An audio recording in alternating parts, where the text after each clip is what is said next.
কিছু কিছু ক্যাফে বা রেস্টুরেন্ট হয় মানুষের কাছে ইমোশনের মতো। যতবারই যাই, যত খাবারই খাই, তাও যেন কখনো পুরনো হয় না। সেরকমই একটা ক্যাফে হলো আমার কাছে উত্তরপাড়ার বৈঠিক। সেই কোন ছোট্টবেলা থেকে ওখানে খাবার খেয়ে আসছি। ওদের অ্যাম্বিয়েন্স, খাবারের কোয়ালিটি প্লাস কোয়ান্টিটি সবই যেন সেই একই রকম থাকে। তাই প্রথম কেউ যদি আমাকে কোনো ভালো ক্যাফে সাজেস্ট করতে বলে, আমি অবশ্যই বৈঠকের নাম করি। তাই লাস্ট যেদিন ওখানে গিয়েছিলাম সেদিনকে নিয়েছিলাম আমার all time favourite chicken steam momo, তার সাথে নিয়েছিলাম ফিশ কাবাব, ভাবলাম নতুন কিছু ট্রাই করা যাক, আর chicken cheese sandwich. Chicken cheese স্যান্ডউইচটা তো চুমু খেতে ছিল পুরো। খেয়ে তো আমি জাস্ট ফিদা। মানে চিকেন চিজ ভরপুর ছিল তাতে, প্লাস চিকেন মোমোটাও দারুণ ইয়াম্মি খেতে ছিল।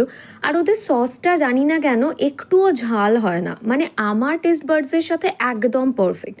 তবে এই ফিশ কাবাবটা খেয়ে একটু হলেও আশাহত হয়েছি। তোমরা যদি কেউ এখনও না ভিজিট করে থাকো উত্তরপাড়া বইটেকে, আমার কথা শুনে একবার প্লিজ ভিজিট করতে পারো। আর যারা খেয়ে অলরেডি ইমপ্রেসড, প্লিজ আমাকে কমেন্টে জানাও।